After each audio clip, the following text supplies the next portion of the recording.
दोस्तों आज इस वीडियो में हम देखेंगे बायगैमी के ऊपर क्या लॉ है। सेक्शन 494 आईपीसी और section 17 of Hindu marriage act bigamy से डील करते हैं। तो bigamy section 17 Hindu marriage act में देखें तो क्या बोला गया है, punishment for bigamy. Bigamy word जो है as such Hindu marriage act में ही है, इंडियन पीनल कोड में बायगैमी एज अ वर्ड कहीं यूज़ नहीं हुआ है।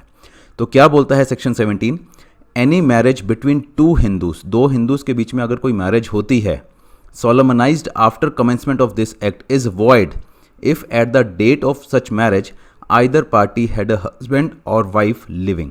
अगर किसी भी पार्टी की उससे पहले शादी हुई है तो वो जो सब्सिक्वेंट मैरिज होगी वो वॉइड होगी, और जो सेक्शन 494 और 495 इंडियन पीनल कोड के प्रोविजंस हैं वहाँ पर वो अट्रैक्ट होंगे और उसी के अकॉर्डिंगली वो अप्लाई होंगे। तो मतलब सेक्शन 17 हिंदू मैरिज एक्ट का क्या बोलता है कि बायगैमी जो है एक पनिशेबल ऑफेंस है।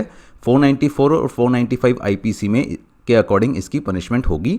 सेकंड मैरिज जो होगी वो वॉइड होगी अगर पहली मैरिज जो है अभी भी सबसिस्ट कर रही है। ठीक है, इसके बाद हम डिस्कस करते हैं 494 आईपीसी क्या है। 494 आईपीसी बोलता है marrying again during life time of husband और वाइफ। दोबारा मैरिज करना, अगर हस्बैंड या वाइफ कोई भी पहले से ज़िंदा है उसके लाइफ के दौरान दोबारा शादी करना, उसके बारे में यहाँ पर बताया गया है। तो क्या बोला गया है, हूएवर हैविंग अ हस्बैंड और wife living marriage in any case in which such marriage is void. Marriage तो वो वॉइड होगी, बट क्योंकि वो मैरिज जो है पहले वाले हस्बैंड या वाइफ के लाइफ टाइम के दौरान हुई है तो उसमें पनिशमेंट होगी, और जो पनिशमेंट होगी वो 7 साल तक की सज़ा हो सकती है और फाइन भी होगा। Shall also be liable to fine, means fine भी होगा और 7 साल की सज़ा भी हो सकती है अगर कोई भी पर्सन अपने स्पाउस के जीवित रहते दोबारा शादी कर लेता है। बट इसमें एक एक्सेप्शन है।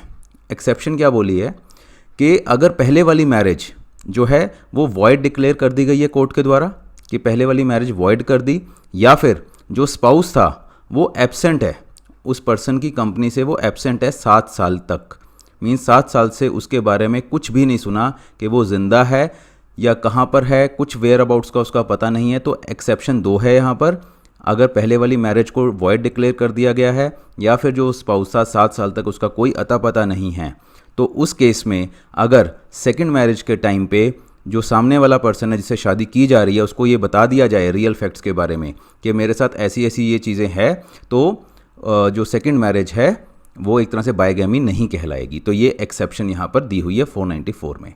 तो अगर इंग्रेडिएंट्स देखें, इंग्रेडिएंट्स का मतलब है कि अगर ऑफेंस हुआ है 494 में तो क्या चीज़ें होनी चाहिए, अगर सज़ा होती है तो क्या चीज़ें होनी चाहिए।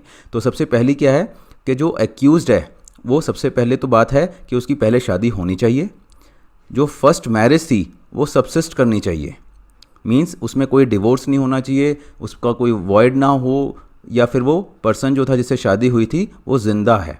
ठीक है, तो उस केस में अगर वो सेकंड मैरिज करता है तो वो पनिशेबल ऑफेंस हो जाएगा। थर्ड चीज़ क्या है कि जो मैरिज थी both the marriages have been valid, पहली मैरिज भी और सेकंड मैरिज भी, ये बहुत इंपॉर्टेंट चीज़ है।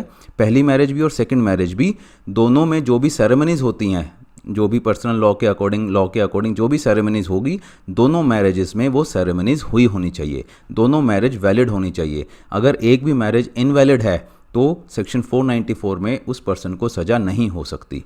जैसे सप्तपदी होती है हिंदू लॉ में, या दत्ता होमा की एक सेरेमनी होती है कुछ पार्ट में, तो ये जो पर्सनल लॉ के अकॉर्डिंग जो भी सेरेमनीज़ है ये ड्यूली परफॉर्म्ड होनी चाहिए दोनों मैरिजेस में, तभी दोनों मैरिज वैलिड है, तभी जो है सेकंड मैरिज के बाद उसको एक तरह से इसमें सज़ा हो सकती है। तो यहाँ पर एग्जम्पशंस क्या क्या हैं, अभी सेक्शन को एनालिसिस करें, इंटरप्रिटेशन देखें, तो सेक्शन 494 जो है उन पर्सनस को छोड़ देगा, उन पर्सनस को एग्जम्प्ट कर देगा। कब?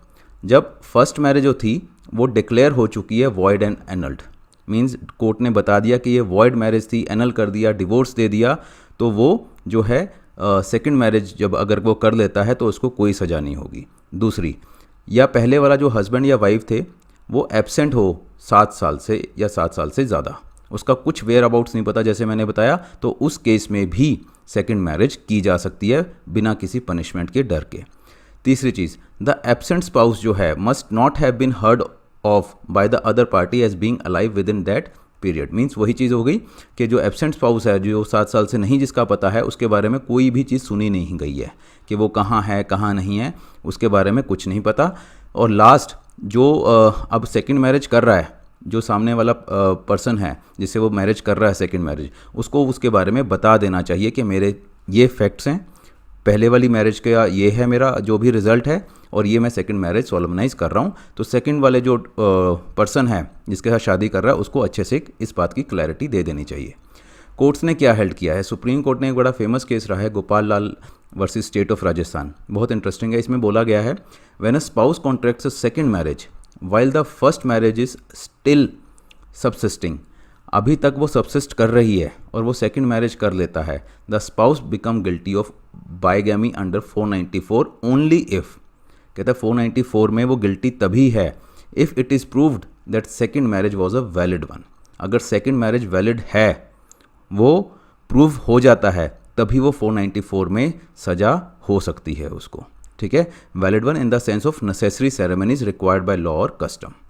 तो अगर पहले वाली वाइफ ने हस्बैंड के अगेंस्ट केस कर दिया ये बोलकर के इसने सेकंड मैरिज कर ली, तो उसको प्रूव करना पड़ेगा, पहले तो उसको अपनी मैरिज प्रूव करनी पड़ेगी कि हाँ मेरे साथ एक वैलिड मैरिज हुई है इसकी, और उसको प्रूव करना पड़ेगा कि सेकंड मैरिज भी एक वैलिड मैरिज है, तभी उस हस्बैंड के अगेंस्ट कोई केस चल सकता है या फिर उसको सज़ा हो सकती है।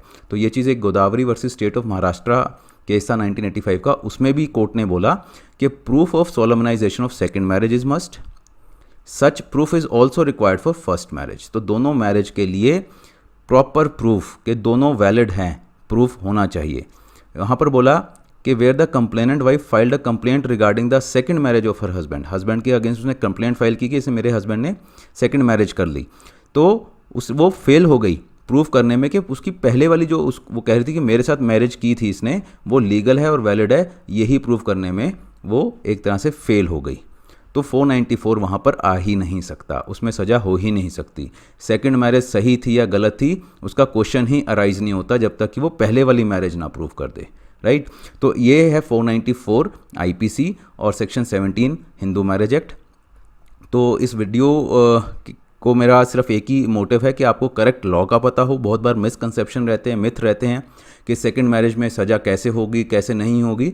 तो उसके लिए आपको भी मेरी रिक्वेस्ट रहेगी, आप ज़्यादा से ज़्यादा वीडियो को शेयर करें, अवेयर करें लोगों को। और अगर आपको कोई भी हमारी हेल्प चाहिए, कोई गाइडेंस चाहिए, कंसल्टेशन चाहिए किसी भी चीज़ में, आप हमसे कांटेक्ट कर सकते हैं। ये कांटेक्ट डिटेल्स हैं, एंड कोई फीडबैक या क्वेरी है तो आप हमें लिख सकते हैं। Thank you very much.